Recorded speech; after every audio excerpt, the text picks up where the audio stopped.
Brasil, terra de gente bonita, de paisagens deslumbrantes, de riquezas naturais, chão em que se plantando tudo dá, país do futuro. Nos últimos anos, não foram poucas as propagandas e os discursos em palanques que nos avisaram que uma nova nação estava em formação, erradicando a pobreza, combatendo nossas mazelas sociais, proporcionando dignidade aos mais pobres. Só havia um problema: nada disso era real.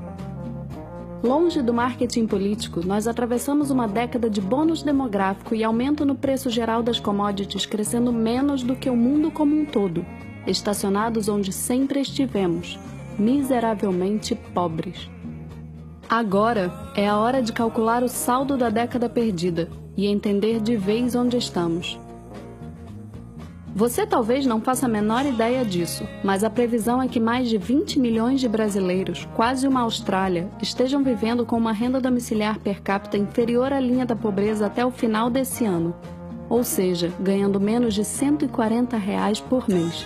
E mais de 9 milhões, mais que uma Suíça, terminarão 2017 abaixo da linha da extrema pobreza, com uma renda mensal inferior a R$ 70.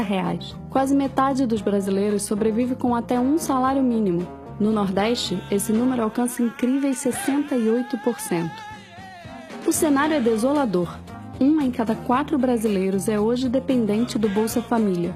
Em estados mais pobres, como o Maranhão, esse percentual alcança metade da população. 27,2% dos maranhenses, aliás, sobrevivem com até 1/4 do salário mínimo. E renda não é o nosso único problema. Nós também somos pobres em outro quesito importante: educação. Acredite, é muito pior do que você imagina.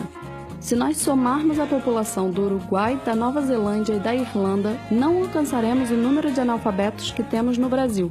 No total, 50 milhões de brasileiros são analfabetos ou semiletrados. Se nós reuníssemos todos eles e formássemos um país, a Analfabetolândia, ele seria o 28º mais populoso do mundo, mais populoso que a Argentina. E não se engane, dos que leem, quase ninguém lê de verdade. Um número assustador de 30% dos brasileiros afirmam nunca ter adquirido um único livro em toda a vida. Nem os nossos professores leem. Segundo o Ibope, quando questionados sobre o título do último livro lido, metade simplesmente respondeu nenhum e 22% citaram a Bíblia. Fora da escola, a pobreza é um estado de espírito contagiante em cada aspecto da forma como organizamos a nossa vida. Mais de 35 milhões de brasileiros não possuem acesso sequer ao abastecimento de água tratada. É como se houvesse um Canadá inteiro sem uma mísera torneira jorrando água dentro de casa. É o caos. Quase 100 milhões de brasileiros, mais que uma Alemanha, sem acesso à coleta de esgoto. Outros 17 milhões, uma Holanda, sem acesso à coleta de lixo. E ainda mais 4 milhões, uma Nova Zelândia sem um único banheiro em casa.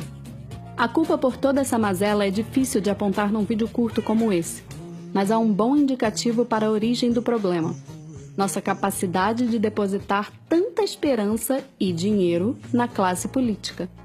Quase a metade do que ganhamos vai parar no bolso deles. Segundo um estudo do International Institute for Management Development, publicado no ano passado, o Estado brasileiro é literalmente o pior do mundo. Nós temos o judiciário mais caro do Ocidente, o sistema de saúde público mais ineficiente do planeta e o segundo congresso mais oneroso de que se tem notícia. Não bastasse, somos também o país que oferece o menor retorno de impostos ao cidadão. Ou seja, nós não apenas entregamos muito dinheiro na mão de figuras deploráveis, nós também não recebemos quase nada por isso. Ou melhor, recebemos muita burocracia. O Brasil é atualmente a economia mais fechada do G20, o 10º país mais complexo do mundo para fazer negócios, o líder no ranking global de encargos trabalhistas e de burocracia fiscal e o 5º menos competitivo do planeta. Em outras palavras, nós abraçamos os que prometem e condenamos os que produzem. O resultado é inevitável: subdesenvolvimento crônico. Nós somos bons nisso. Desigualdade, violência urbana, prostituição infantil, trabalho escravo, pobreza. Muita pobreza.